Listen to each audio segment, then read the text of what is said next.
Oops, I Broke the Wizard's Android by Royce Roeswood. Read by the author. Copyright 2024, Royce Roeswood.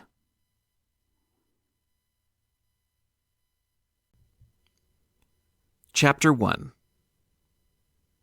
Shadron. This orange gas giant on the very edge of the 12,000 worlds has the unusual property of reflecting the light and heat from its distant sun, bringing life to its two moons that would otherwise be uninhabitable. The first of these moons, the brilliant moon, is a world of sparkling blue oceans and thin, ribbon-like islands of sand and green vegetation. The second, the shadow moon, is a black rock wrapped in deep purple forests and is almost imperceptible against the darkness of space. What the settlers of Shadron lacked in imagination, they made up for in clarity. It is unlikely that even the most far-flung traveler will find themselves near Shadron, but should you be nearby during the Brilliant Moon's annual festival, it may be worth stopping over to view the quaint tradition. Shuttles run from Mage's Market twice weekly. There is no reason to visit the Shadow Moon. From Pipler's Travel Guides, The New Colonies. When Ninian Lightcaster saw the brilliant moon of Shadron for the first time from the window of the transit shuttle, she thought it was her destination. She was wrong. In her defense, her apprenticeship assignment had only arrived the previous morning, and she had hastily packed up her dormitory at the Belkaran Academy of Wizardry instead of diligently researching as usual. Now, after several shuttle transfers over nearly 2 days, in the deep void of space without a connection to the data stream, her mind could only spin wild fantasies about what the final year of her magical education would entail. And spin wild fantasies she did. With an ink wand in one hand and a light spell in the other, she put the finishing touches on a sketch as Gossamer nuzzled in her lap. He scratched behind his neck with his furry, webbed foot and licked one of his large, watery eyes with his long tongue. Ninian had drawn herself and her familiar in a series of imagined scenes, strolling down a cobblestone street lined with inviting shops, on a boat sailing between tropical islands, cooking delicious meals in a garden full of exotic fruits and vegetables. Even though she had already memorized the words, she tapped her data stream device to read her apprentice assignment once again. Glowing text floated in the air in front of her. Mentor, Salagrix, Master Wizard of the Shadow Moon of Shadron. The shuttle banked around the orange gas giant, and Ninian looked out of the window just in time to see the brilliant moon in its full glory, like a sapphire marble streaked with gold-lined emerald. Is that it? Is that the Shadow Moon? She asked herself, barely able to contain her excitement. She danced a little dance in her seat. A cough from the other side of the shuttle told her that the only other passenger had finally awoken. She smoothed her brown overalls and tucked a strand of long black hair underneath her floppy brown wizard's hat, hoping the old man hadn't seen her dance. "You headed to the Brilliant Moon?" asked a cracked, tired voice. The old man leaned across the aisle, his dusty jacket patched on the shoulders and his mouth missing a tooth. "No, the Shadow Moon, actually. Is that it?" Ninian gestured to the jewel of a world outside the shuttle window. The old man laughed through a wheeze. "Afraid not. That's the Brilliant Moon. That," he pointed, "is the Shadow Moon." Ninian looked but saw nothing. "I don't see it." "That patch there where there's no stars. That sort of nothingness over there." "Oh," said Ninian. She still hadn't seen it. "I figured by the look of you, you were heading to the Brilliant Moon, and we'd have to make an extra stop. Not many visitors to Shadron in the first place, but nobody visits the Shadow Moon. You got family there?" "No, I'm doing my wizard's apprenticeship with Master Salagrix. Do you know anything about him?" The old man snorted with disdain, and then looked at Ninian with disgusted pity before shaking his head and turning away. It took a few moments for Ninian to realize that the conversation was over. What had she said? She turned back to the window, unsure how to revive the conversation after such an abrupt end, and resumed her search for the Shadow Moon. Beyond the thick plexiglass, the patch of darkness grew. Ninian's visions of tropical islands and cobblestone streets rapidly unraveled the closer they got. Gossamer, sensing her disappointment, made a soft crooning sound, and she absent-mindedly stroked her familiar's smooth green back for comfort. She couldn't tell if the sinking feeling in her stomach was from the shuttle descending or from creeping dread. After landing, the old man debarked without acknowledging or even looking at Ninian. Too excited about her apprenticeship to let the rude welcome bother her, she grabbed her satchel and stepped out of the shuttle, Gossamer hopping happily behind her. She found herself in a single-pad spaceport, that word spaceport giving a sense of grandeur to what was nothing more than a stonecrete slab with a few worn benches and a battered sign that read, Black Gulch. The pilot unloaded a few crates off of the shuttle with the help of one of those new androids, and the old man stopped to greet her. "Where's Chaco?" he asked. The pilot stuck her thumb at the android. As Shuttlecom replaced co-pilots with androids in all minor routes, and I'll probably be next, she laughed grimly. The old man tisked and shook his head. Shame. Good thing there's nothing coming after my career, thought Ninian. Machines can't do magic. Ninian passed under the gnarled wrought iron gate to discover a black dirt road lined with dilapidated structures, many boarded up. At the other end of the road sat a squat, official-looking brick building, and she headed in that direction. This was, apparently, the only road in Black Gulch. As she peeked down the wide alleys between buildings where little vortexes of dirt swirled, she saw no evidence of more structures. The street was empty, except for one tired-looking crow horse tied up outside the saloon about halfway down, who cawed menacingly and stamped her claw hooves as Ninian passed. A loose shutter banged in the wind. The air was dry and tasted of that bitter black dust that seemed to be everywhere. An old, hunched woman in a threadbare headscarf appeared from an alley to cross the street, and Ninian dashed up to her. "Hi," she said. The old woman blinked and clutched her basket. "I'm looking for Master Salagrix. Do you know where I should head?" The old woman made a face as if she had just bitten into something sour, and pointed a long, wrinkled finger to the horizon. There, in the far distance, rising above a forest of dark purple trees, was a jagged black scar against the sky. A wizard's tower. Ninian turned to thank the old woman, but she had already hurried away. 2 hours later, as the orange gas giant dipped below the horizon, Ninian reached the end of the trail. The tower stood in the middle of a perfectly circular clearing in the forest, as if even the trees were trying to keep their distance. It looked like a hastily stacked pile of black blocks, each level not quite lined up with the previous. One level, about halfway up, much larger than its lower neighbor, jutted out at a jaunty angle. At the top, a telescope drooped from the conical roof. Gossamer had given up on the hike almost immediately and was still under Ninian's arm, panting exaggeratedly as she crossed the clearing to the tower's entrance. After the inviting closeness of the forest, being out in the open felt vulnerable. Her feet crunched on brown grass and dry clover. Beside the front door hung a weathered wooden ring at the end of a frayed rope. Ninian pulled the ring, and a gong rang out high above her. Bits of black stone and gray mortar shook loose and fell to the ground, like diseased dandruff from a single enormous nasty hair. This had to be the place. After her encounter with the old woman, she had asked several other sunken-eyed locals to make sure. Each had pointed a sullen finger toward the unmistakable black shape on the horizon, crooked and dark like a charred stick, the only landmark visible from Black Gulch. One hand clutched the strap of her bag closer for comfort, while the other gave Gossamer a reassuring stroke. He croaked sleepily and yawned. "This has to be it, right?"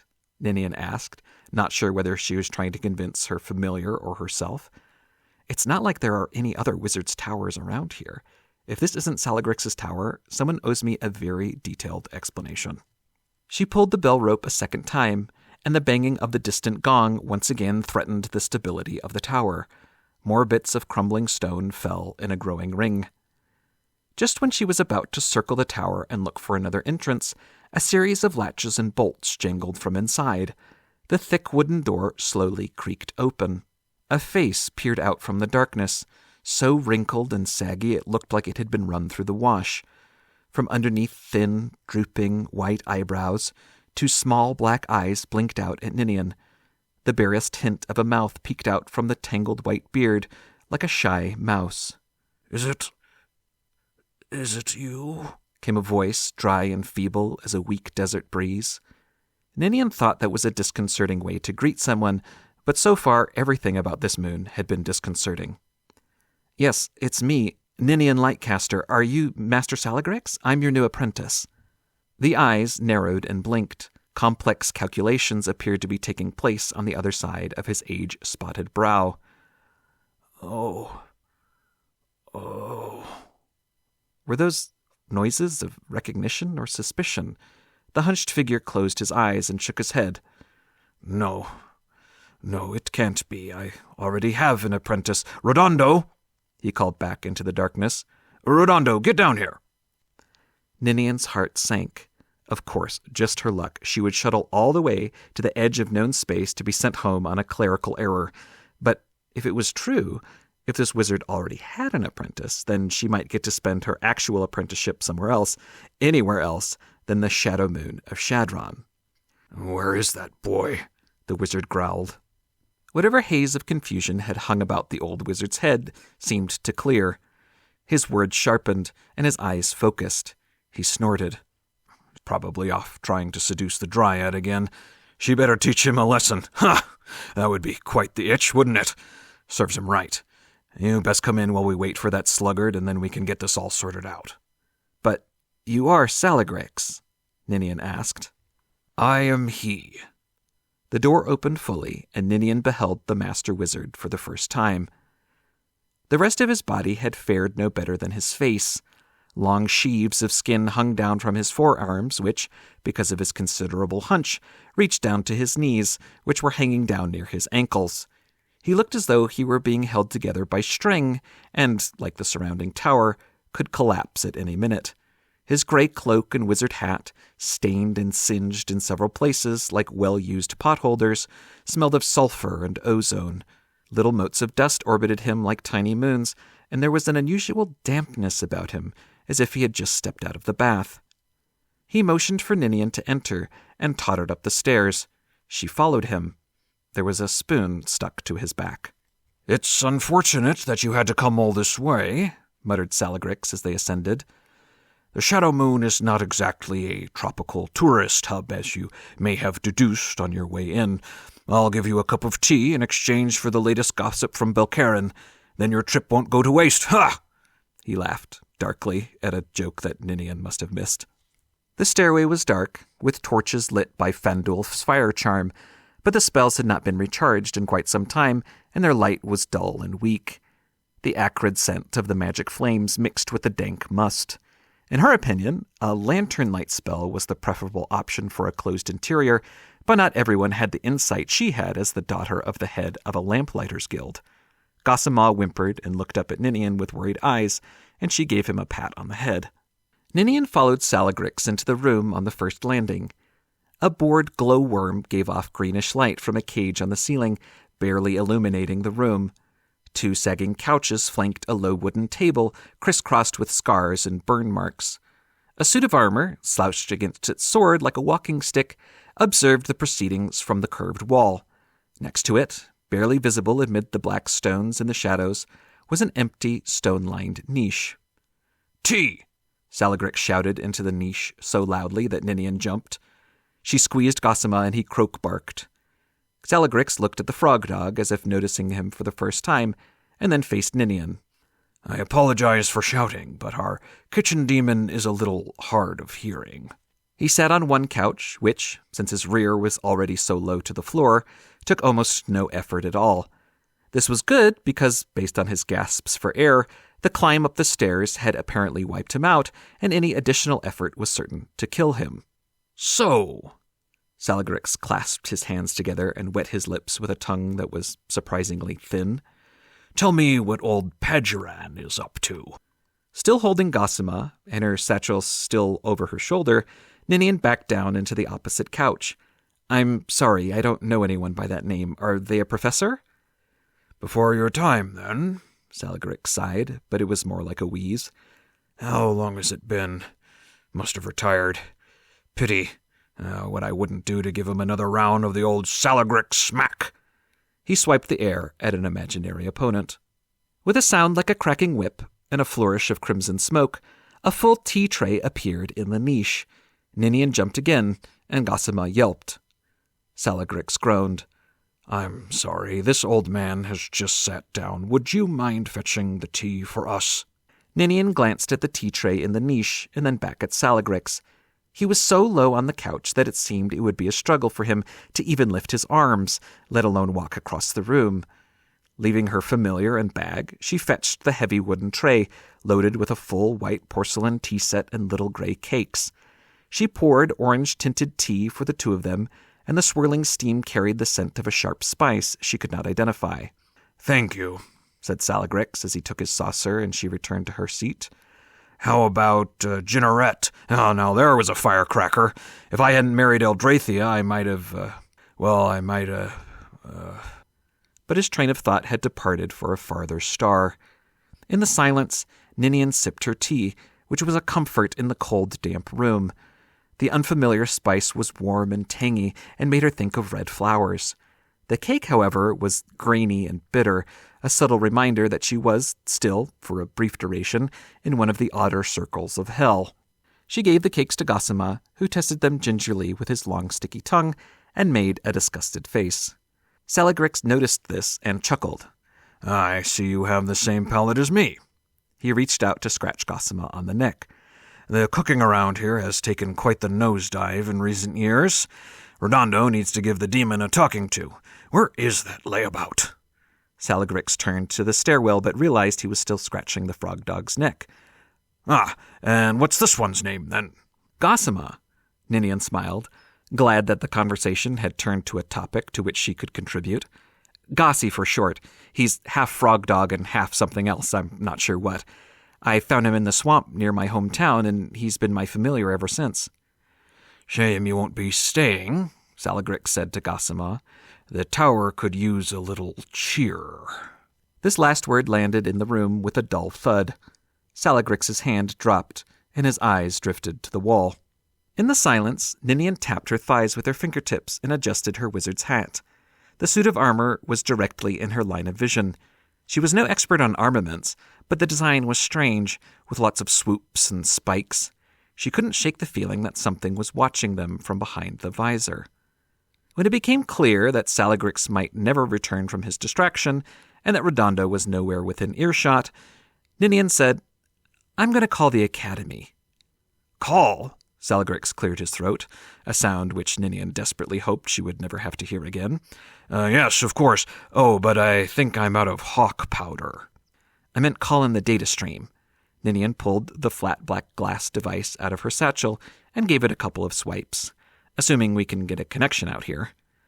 Salagrix looked over at the device as if it were going to bite him, or had just insulted his mother, or both. What is that? He spat. Some sort of crystal? No, it's technological. The whole academy runs on them. They switched over a couple years ago. Did they not send you one? Salagrix shrugged. My connection to Belkarin is tenuous. Ninian first checked that it was daytime on Belkarin. When communicating across worlds with different suns and rotations, the hardest part was finding a time when everyone was awake. Fortunately, it was currently office hours on Belkarin, and within moments, Ninian had a live video connection with Dean Falchbrook's assistant. She set the device on the table, and a projected image appeared, hovering in space and refreshing inconsistently in discolored blocks because of the poor connection. The assistant, as best they could tell through the interference, was a tall woman with an elegant face and a tight, neat bun of dark hair. Her shoulders, just above where the image cut off, bore crisp white robes. Dean Falchbrook's office, said the assistant, in a tone that was clipped and brief, but not unkind.